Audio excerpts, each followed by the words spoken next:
Hi, Anne. Let's walk through the problem that Marty Krabs alerted us to with the facilities master plan.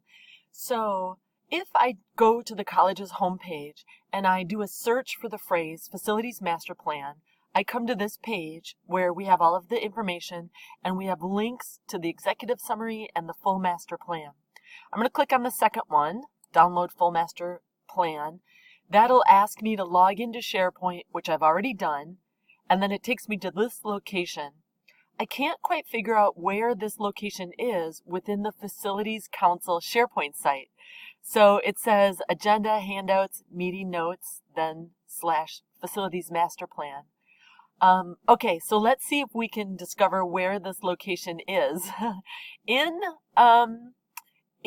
SharePoint, if I go to Shared Governance and I go to the Facilities Council SharePoint site, the subheadings that I see are Charge of the Council, Upcoming Meetings, Council Membership, Council Meeting Documents, and then General Documentation.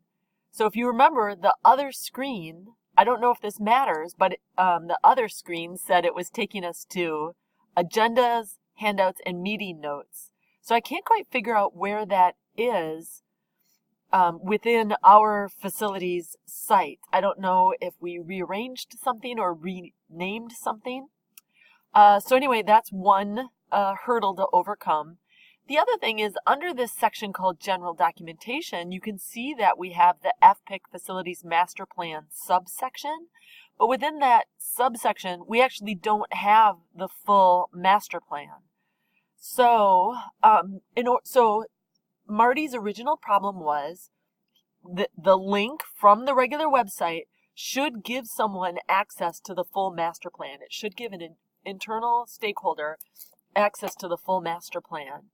And then if that's the case, we need to have it somewhere in SharePoint so that they can get it and turn it on so that everybody has access to it. If you can help me solve this problem, I would really be grateful.